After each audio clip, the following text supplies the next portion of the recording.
Once upon a time there was a kingdom. The king there only had one leg and one eye. But he was very kind and intelligent.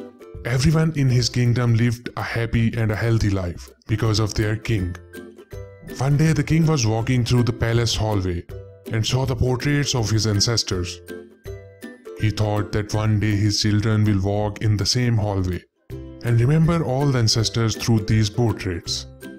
But the king did not have his portrait painted. Due to his physical disabilities, he wasn't sure how his painting would turn out. So he invited many famous painters from his and other kingdoms to the court, that he wants a beautiful portrait made of himself to be placed in the palace. Any painter who can carry out this should come forward. He will be rewarded based on how the painting turns up.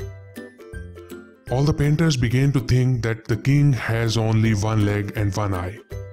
How can his picture be made very beautiful? It is not possible, and if the picture does not turn out to look beautiful, then the king will get angry and punish them. So one by one all started to make excuses and politely declined to make painting of the king. But suddenly one painter raised his hand and said, "I will make a very beautiful portrait of you, which you will surely like."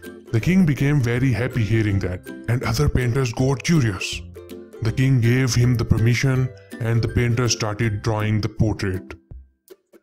He then filled the drawing with paints. Finally, after taking a long time, he said that the portrait was ready. All the courtiers, other painters were curious and nervous, thinking, how can the painter make the king portrait beautiful? Because the king is physically disabled. What if the king didn't like the painting and gets angry? But when painter presented the portrait, everyone in the court, including the king, left stunned. The painter made a portrait in which the king was sitting on the horse, on the one leg side, holding his bow and aiming the arrow with his one eye closed. The king was very pleased to see that. The painter has made a beautiful portrait by cleverly hiding the king's disabilities.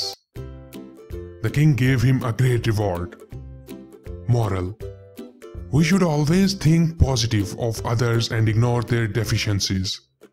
We should learn to focus on the good things instead of trying to hide weaknesses. If we think and approach positively even in a negative situation, then we will be able to solve our problems more efficiently.